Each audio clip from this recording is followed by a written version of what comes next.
सो भाई लोग दो बड़े बड़े न्यूज़ आ चुके हैं। पहले न्यूज़ के ऊपर हम लोग बात करेंगे बैलन डोर के ऊपर। बहुत सारे लोग बोल रहे बैलन डोर के ऊपर एक वीडियो बनाने के लिए। मैंने एक साल पहले एक बैलन डोर के ऊपर वीडियो बनाया था जब मेसी और रॉड्री के बीच में जो बैलन डोर चीज़ हुआ था।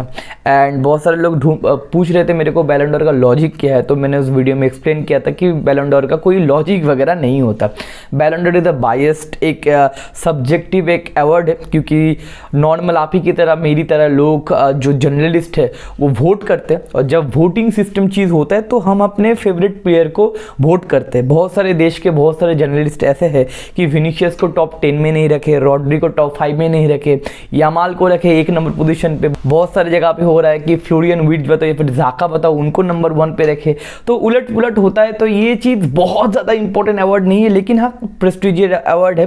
सारे लोग जीतना चाहते हैं, सारे क्लब्स के जितने सारे प्लेयर्स हैं, या फिर आप अगर फेवरेट आपका कोई प्लेयर है कि किसी फेवरेट प्लेयर का आप अगर फैन हो तो आप चाहते हो कि वो प्लेयर जीते। लेकिन फुटबॉल की अगर इंपॉर्टेंस की बात बोले तो ये अवार्ड, ये स्पेशली इंडिविजुअल अवार्ड के बहुत ही ज़्यादा इंपॉर्टेंस भाई लोग नहीं है, और अकॉर्डिंग टू मी बहुत ज़्यादा बेवकूफ़ वाला अवार्ड है, क्योंकि 90% टाइम अटैकर्स को मिलता है, मिडफील्डर को नहीं मिलता। किसी क्राइटेरिया कुछ नहीं है कि कहाँ पे गोल देने पे या पे क्या कंट्रीब्यूशन करने पे कितना पॉइंट्स वगैरह लगता है।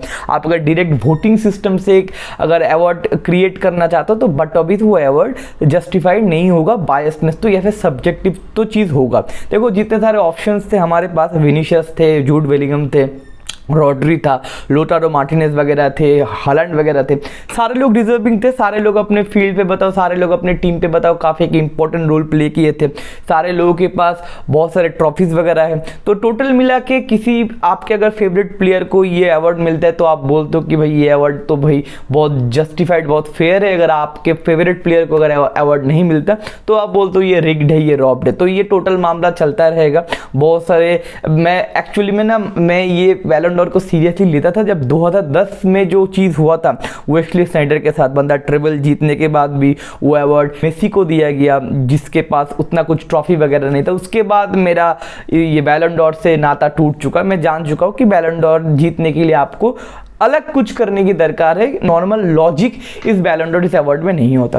तो विनीशियस को नहीं मिला, लेकिन एक सरप्राइजिंग चीज़ ये है कि पिछले 2-3 महीने से एक माहौल बना था, हवा बना था कि विनीशियस गारंटी लेके जाएगा, लेकिन सडनली आपको रॉड्री को मिल रहा है। तो ये थोड़ा शॉकिंग न्यूज़ है। और सबसे इंपॉर्टेंट चीज़ है कि मेसी रोनाल्डो की एरा के बाद पहला बैलन डोर होने जा रहा था जहाँ पे मेसी भी नहीं था, आसपास रोनाल्डो भी नहीं था। तो एक मसाला, एक सस्पेंस होना चाहिए था, जो कल के बैलन डोर में हुआ कि विनी जीतेगा या फिर आपका रॉड्री जीतेगा। लेकिन टोटल ये मामला है कि रियल मैड्रिड बहुत डिसअपॉइंटेड है ये चीज़ के ऊपर। रियल मैड्रिड के किसी भी प्लेयर कल बैलन डोर सेरेमनी में गए नहीं। ऑल दो बेस्ट मैनेजर कार्लो एंचेलोत्ती को मिला है, best team of the year real Madrid को मिला है, लेकिन एक भी प्लेयर या फिर एक भी कोई स्टाफ मौजूद नहीं था ये अवार्ड लेने के लिए। लेकिन इंपॉर्टेंट चीज़ क्या है ना, या फिर सरकज़म क्या है कि प्रीमियर लीग में best player of the season में रॉड्री नॉमिनीज में नहीं है। वहाँ पे अवार्ड फिल फोडेन को मिला है, और वहाँ पे टॉप 5 टॉप 6 में रॉड्री का जगह नहीं है, लेकिन रॉड्री को मिला है बैलन डोर। मतलब रॉड्री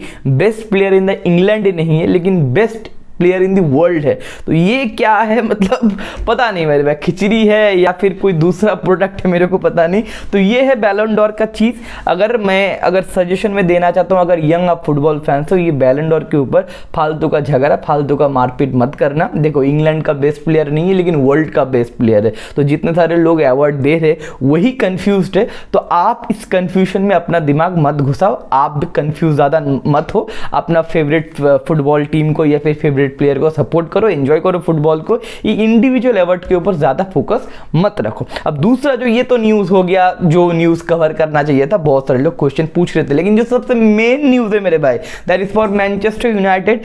फाइनली बहुत जद्दोजहद के बाद, बहुत मारपीट के बाद, बहुत कंट्रोवर्सी के बाद फाइनली एरिक टेन हैग को सैक कर दिया गया। पिछले 1-1.5 महीने से हम लोग जो बात कर रहे थे, मैं भी न्यूज़ कवर कर रहा था, मैं भी वीडियो बना रहा था, आप भी अपना कमेंट दे रहे थे, सारे जगह पे सोशल मीडिया पे बातचीत चल रहा था कि होगा तो गारंटी, लेकिन कब होगा। हम लोगों ने प्रेडिक्ट किया था कि इंटरनेशनल ब्रेक में गारंटी हो जाएगा, इंटरनेशनल ब्रेक में गारंटी इनियस दूसरे मैनेजर से कॉन्टैक्ट वगैरह कर लेंगे, क्योंकि इस सीज़न का जो शुरुआत हुआ है प्रीमियर लीग में बताओ या फिर यूरोपा लीग में बताओ, बहुत ही घटिया शुरुआत हुआ है। वो मोटिवेशन, वो वाइब पूरा ख़त्म ही हो चुका है। एरिक टेन हैग के हाथ में बताओ या फिर प्लेयर्स के हाथ में बताओ, ये चीज़ था ही नहीं, क्योंकि बहुत ही घटिया शुरुआत हुआ है। एक मैच जीतने के लाले पर रहे थे।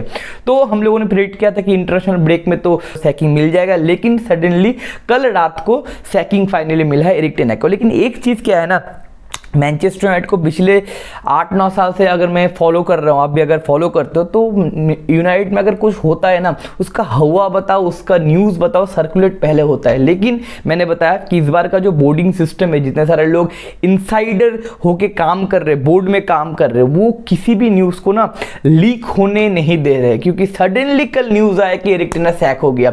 यही अगर 2 साल पहले, 1 साल पहले होता तो कम से कम 3 से 4 दिन तक न्यूज़ आता कि सैक होने वाला है, सैक होने वाला है। सुबह मीटिंग हुआ है, आज रात को मीटिंग हुआ है, आज रात को ये डिसीजन दिया गया आज सैक होने वाला है, कल सैक होने वाला है। ये सारा न्यूज़ सर्कुलेट होता है। लेकिन जो काम हो रहा है, इनसाइड द स्टोरी हो रहा है, अंदर हो रहा है, कोई लीक वगैरह नहीं हो रहा है। That is a positive point. देखो एरिक टेन हैग को तो सैक होना ही था, जाना ही था, क्योंकि रिजल्ट बताओ, मोमेंटम बताओ या फिर चेंजेस बताओ, कुछ भी नहीं हो रहा था। तो फाइनली एरिक टेन हैग का चैप्टर खत्म हो चुका है। The finally era has come to an end, era का एंड हो चुका है। एंड अभी हम लोग बाद में मूव करेंगे हमारा नया मैनेजर के ऊपर। बहुत सारे लोग बोल रहे हैं कि थॉमस टुचेल के ऊपर बातचीत चल रहा था पिछले 1-1.5 महीने से, लेकिन थॉमस टुचेल हो गए हमारे इंग्लैंड के कोच, जो अभी के टाइम में सबसे इंपॉर्टेंट मैनेजर है। मैं डायरेक्टली जाता हूँ, फालतू इधर उधर की बात ना करके डायरेक्टली मैं आपको न्यूज़ देता हूँ। दैट इज रूबेन अमोरीम के ऊपर हम लोगों ने वर्बल एग्रीमेंट कंसीडर कर लिया है। रूबेन अमोरीम कौन है? 2021 साल से स्पोर्टिंग सीपी का मैनेजर है। स्पोर्टिंग सीपी को 2 बार लीग जिता चुके हैं, 2020-21 में और 2023-24 में। तो मोटा मोटी करके 2021 से वो एक्टिव है स्पोर्टिंग सीपी में। काफी एक तगड़ा टीम बनाया है, मोमेंटम बना है, काफी यंग प्लेयर को नर्चर वगैरह किया है, एक सॉलिड टीम बना के दिया है पिछले 3-4 साल में। अगर आप बोलोगे भाई कैसा खिलाता है फुटबॉल, देखो रूबेन अमोरीम का मैंने जो ट्रैक रिपोर्ट दिखा है कि 3-4-3 में फुटबॉल खिलाता है, काउंटर अटैकिंग फुटबॉल खिलाता है, and that is a very positive point for Manchester United. देखो आजकल के जमाने में पेप गार्डियोला बताओ या फिर पोजीशन गेम फुटबॉल के लिए सारे लोग पीछे पड़े हैं, लेकिन मैनचेस्टर यूनाइटेड ना पोजीशन गेम फुटबॉल के लिए जाना नहीं चाहता। मैं जब फर्ग्यूसन एरा से मैं मैनचेस्टर को फॉलो करता हूँ, we are always played counter attacking football. हम लोग बॉल रख के वो ब्यूटीफुल फुटबॉल मैनचेस्टर कभी नहीं खिलाता। Manchester United is known for the their pace, their winger, their counter attacking football, their goal threatening, fraction of second में goal देना, फ्रैक्शन ऑफ सेकंड में अटैक बनाना, ये इंटरेस्टिंग फुटबॉल के लिए मैनचेस्टर जाना जाता है। एरिक टेन हैग को हम लेके आए थे, पोजीशन, वो बिल्ड फ्रॉम बिहाइंड, वो सारा चीज छोड़ो मेरे भाई, बैक टू द फिलोसफी। हम जब काउंटर अटैकिंग फुटबॉल खेलते, ओले के अंडर भी थोड़ा बहुत हम लोग खेल लेते, तब हम इंटरेस्टिंग फुटबॉल खेल भी रहे थे, रिजल्ट भी निकाल रहे थे, गोल भी भर भर के स्कोर कर रहे थे। क्योंकि देखो ना एक चीज, आपके अंदर जो एकेडमी है, आपके पास अगर जो कैरिंगटन है, वहां पे किस फिलोसफी से प्लेयर्स को बिल्ड किया जाता है, वहां पे पोजीशन बेस्ड फिलोसफी पे बिल्ड नहीं किया जाता।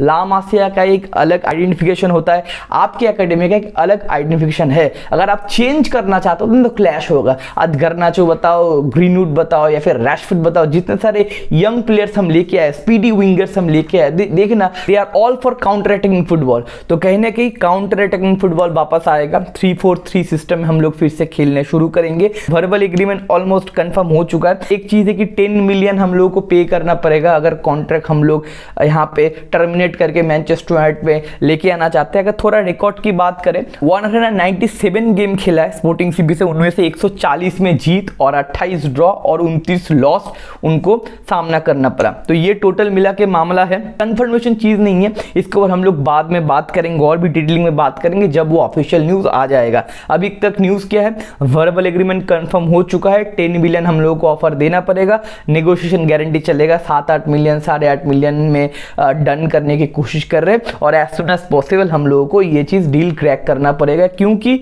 EFL कप कल रात को शुरू होगा, फिर FA कप का भी है, यूरोपा लीग भी शुरू हो जाएगा बैक टू बैक, और प्रीमियर लीग में चेल्सी के साथ भी हम लोगों को खेलना है। तो इंपॉर्टेंट मैचेस आने वाले जो 2 महीना बहुत सारे मैचेस होंगे, उसके बाद विंटर विंडो भी खुलेगा। तो जल्दी से एज सुन एज पॉसिबल 7 दिन के अंदर मैं देख रहा हूं कि ऑफिशियल न्यूज अगर आ जाए उसके ऊपर हम लोग बात करेंगे। तो ये टोटल मिला के मामला, कल रात को EFL कप, कैराबाओ कप शुरू हो रहा है, लिएस्टर के साथ हम लोगों का मुकाबला है, हम लोग वॉच अलोंग करेंगे। तो ये चीज है, आप अपना पॉइंट ऑफ व्यू नीचे कमेंट सेक्शन में जरूर लिखना कि एरिक टेन हैग को क्या लगता है कि एरिक टेन हैग को रखना चाहिए था या फिर सैक मिलना चाहिए था, या फिर आप कौन से मैनेजर को फेवरेट कर रहे हो कि आफ्टर एरिक टेन हैग हम लोग कौन से मैनेजर के ऊपर फोकस करें। तो देखते आने वाले मैचेस में या फिर आने वाले दिन में कैसे क्या होगा, और ये ऑफिशियल न्यूज़ जो रूबेन अमोरम का जो ऑफिशियल न्यूज़ है कब तक कंफर्म होगा। तो मिलते हैं अगले वीडियो में, take care, bye bye, see you, GGA में।